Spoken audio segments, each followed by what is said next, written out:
एक और वीडियो के साथ हाजिर खिदमत हूँ, जिसमें आपको बताएंगे न्यूटन के दूसरे कानून हरकत के बारे में। न्यूटन का पहला कानून हरकत तो आप उम्मीद करता हूँ वीडियो में समझ गए होंगे। थोड़ा सा दोहरा देता हूँ कि न्यूटन का पहला कानून हरकत बताता है कि अगर कोई जिस्म सकून की हालत में है तो सकून की हालत में रहेगा, और अगर कोई जिस्म हरकत में है, खत मुस्तकीम पर हरकत में है यकसा वेलोसिटी के साथ, तो वो अपनी हरकत को जारी रखता है तब तक जब तक कि उस पर कोई गैर मुतवाजिन कुव्वत अमल नहीं करती। अब जब कोई जिस्म है हालत सकून में है या हरकत में है और इस पर कोई गैर मुतवाजिन कुव्वत अमल करती है, तो फिर आ जाता है न्यूटन का दूसरा कानून हरकत। और ये क्या कहता है? न्यूटन का दूसरा कानून हरकत कहता है कि जब कोई गैर मुतवाजी फोर्स किसी जिस्म पर अमल करती है, जब कोई गैर मुतवाजी फोर्स किसी जिस्म पर अमल करती है, तो उस जिस्म में, ठीक है, वो जिस्म जिस पर गैर मुतवाजी फोर्स अमल करती है, उस जिस्म में फोर्स जिस सिमत में लगाई गई है उसी सिमत में एक्सेलरेशन पैदा हो। बात बहुत सादा सी है, एक मिसाल देखते हैं फिर शायद आपको समझ आ जाए। इस एनिमेशन में आप ये देख रहे हैं कि एक फुटबॉल है जो कि हरकत में है, यकसा वेलोसिटी के साथ है और खत मुस्तकीम पर हरकत कर रहा है, लेकिन एक गैर मुतवाजी कुव्वत, एक गैर मुतवाजी फोर्स जो कि उस फुटबॉलर की किक में है, और वो किक जब उस हरकत करते हुए जिस्म पर या फुटबॉल पर लगती है, तो जिस सिमत में वो किक लगाता है उसी सिमत में उस फुटबॉल में एक्सेलरेशन पैदा होता है, उस जिस्म में एक्सेलरेशन पैदा होता है, उसी सिमत में जिस सिमत में वो गैर मुतवाजी कुव्वत ने अमल किया है। वो गैर मुतवाजी कुव्वत यहाँ पर क्या है? उस फुटबॉलर की किक है। ये जो एक्सेलरेशन पैदा होती है गैर मुतवाजी कुव्वत के लगने से, तो वो एक्सेलरेशन क्या होती है? वो फोर्स के रास्त मुतनासिब होती है। फोर्स के रास्त मुतनासिब ये एक्सेलरेशन है। इस ताल्लुक को कैसे जाहिर किया जाता है? हम देख सकते हैं कि फोर्स रास्त मुतनासिब है, ये रास्त मुतनासिब की अलामत है, प्रोपोर्शनैलिटी, साइन ऑफ प्रोपोर्शनैलिटी है, और इसे हम कहते हैं डायरेक्टली प्रोपोर्शनल भी कहते हैं, या उर्दू में इसके लिए लफ्ज है रास्त या मुतनासिब। ठीक है, प्रोपोर्शनल यानी मुतनासिब और रास्त यानी डायरेक्टली प्रोपोर्शनल है। तो जो फोर्स लगती है उसके नतीजे में जो एक्सेलरेशन पैदा होता है, ये दोनों एक दूसरे के रास्त मुतनासिब है। रास्त मुतनासिब का मतलब कि अगर फोर्स ज्यादा लगेगी तो एक्सेलरेशन भी ज्यादा पैदा होगी, और अगर फोर्स कम लगेगी तो एक्सेलरेशन भी कम पैदा होगी। ये इस तरह का ताल्लुक होता है रास्त मुतनासिब, और ये है इस वक्त फोर्स और एक्सेलरेशन के बीच में। और यहाँ पर एक और ताल्लुक भी बनता हुआ दिखाई देता है, आप देख सकते हैं, ये ताल्लुक नंबर 1 हम इसको दे देते हैं नाम।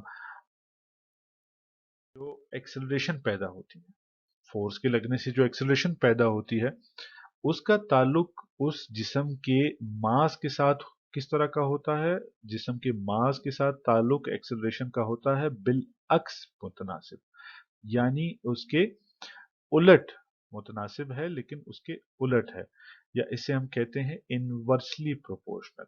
इस तरह के ताल्लुक को जैसे आपको बटे में दिखाया गया है, मास एक बटा मास आपको दिखाया गया है, ये ताल्लुक कहलाता है इनवर्सली प्रोपोर्शनल, या उर्दू में इसे कहते हैं बिलअक्स मुतनासिब।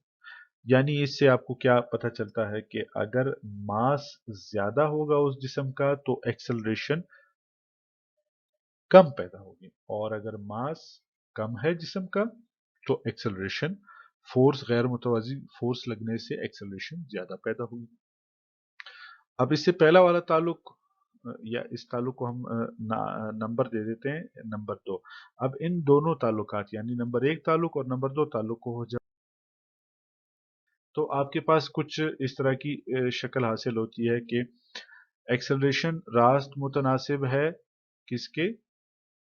लगाई गई गैर मुतवाजी फोर्स के, और फोर्स बढ़ेगी तो एक्सेलरेशन भी बढ़ेगा, फोर्स कम होगी तो एक्सेलरेशन कम होगा। और यही एक्सेलरेशन का ताल्लुक उस जिस्म के मास के साथ क्या है? बिलअक्स मुतनासिब है, यानी मास कम होगा तो एक्सेलरेशन ज्यादा होगी, मास ज्यादा होगा तो एक्सेलरेशन कम होगी।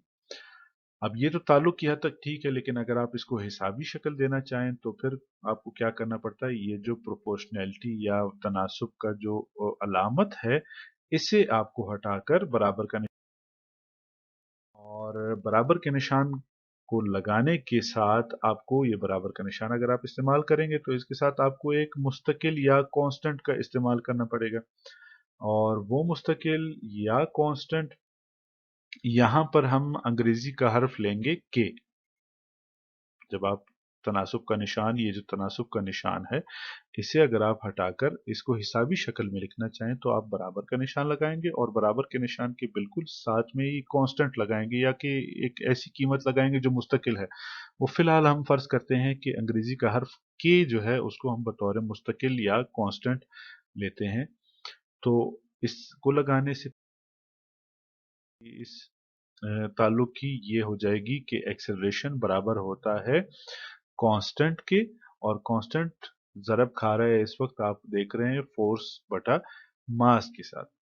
और अगर इसको मजीद देखना चाहें तो एसआई जो निज़ाम है, सिस्टम इंटरनेशनल है यूनिट्स का, उसमें जो के कांस्टेंट है उसकी जो कीमत दी गई है, फिक्स की गई है, वो है एक। उसकी कीमत एक है और ये न्यूटन ने ही दी थी।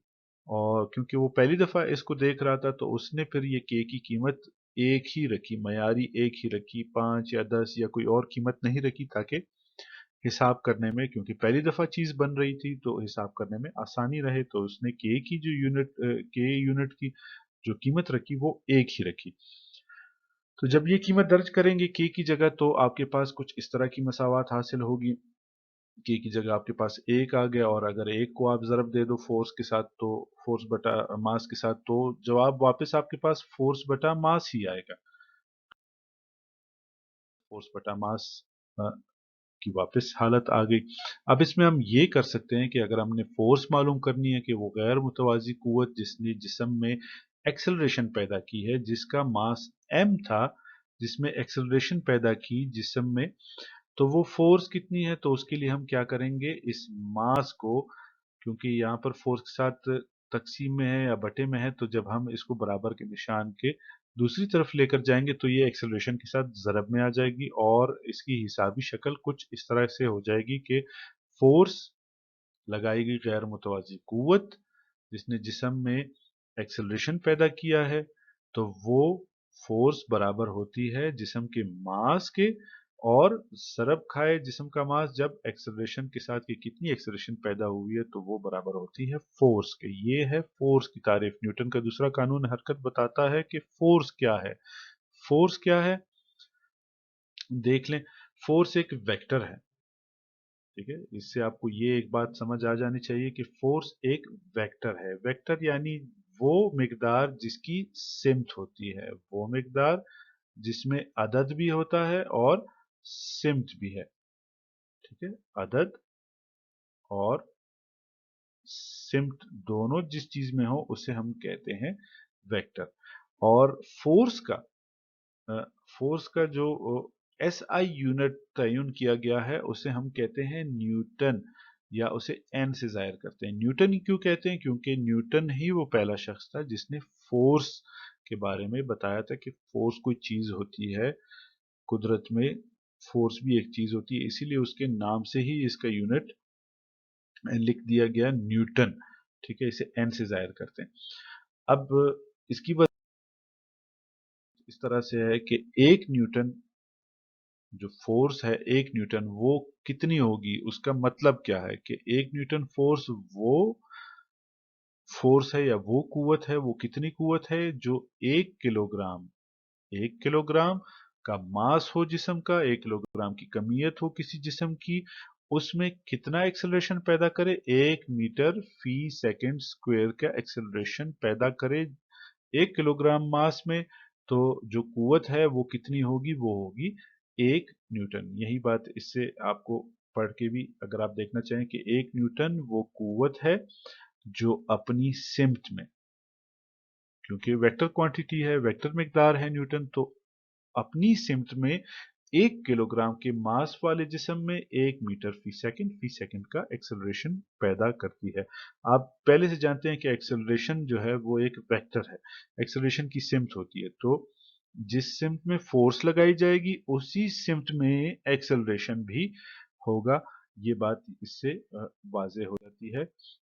यहाँ पर अगर आपको थोड़ा सा मिसाल से बताना चाहें तो आप देख सकते हैं कि दो किस्म के गोले हैं और एक ही शख्स दो किस्म के गोलों को हरकत देने की कोशिश कर रहा है, और जिस गोले का मास आप देख रहे हैं कि 400 किलोग्राम है, तो वहां पर इसको फोर्स भी ज्यादा लगानी पड़ेगी, यानी फोर्स का ताल्लुक उसके मास के साथ भी, यानी एक्सेलरेशन पैदा करनी है तो उसने फोर्स भी ज्यादा लगानी पड़ेगी, और फोर्स और इसका एक्सेलरेशन का ताल्लुक जो है वो रास्त मुतनासिब है।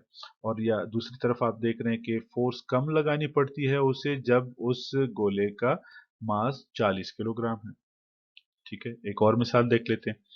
यहाँ पर आप देख सकते हैं कि ये बेसबॉल का खिलाड़ी है, और एक तरफ उसके पास है एक छोटी बॉल है, तो छोटी बॉल है, मास कम है उसका, तो उसमें एक्सेलरेशन पैदा करने के लिए उसको फोर्स भी कम चाहिए, ज्यादा दूर तक एक्सेलरेशन हो जाएगी, हरकत उसकी एक्सेलरेशन ज्यादा दूर तक कर लेगी क्योंकि उसका मास कम है। और दूसरी तरफ अगर आप देख रहे हैं कि ये एक मास ज्यादा है, एक बॉल है जिसका मास ज्यादा है, तो उसे उसमें एक्सेलरेशन पैदा करने के लिए फोर्स ज्यादा दरकार होगी। तो अगर बराबर फोर्स लगाएंगे दो किस्म के अजसाम पर, जिसमें एक जो है वो मास कम है और दूसरा आप देख रहे हैं कि मास इसका ज्यादा है, तो जो मास कम है दोनों तरफ फोर्स बराबर लगाइए, जिसका मास कम है उसमें एक्सेलरेशन ज्यादा पैदा होगी और जिसका मास ज्यादा है उसमें एक्सेलरेशन कम पैदा होगी। उम्मीद करता हूं आपको ये न्यूटन का दूसरा कानून समझ आ गया होगा। बहुत बहुत शुक्रिया।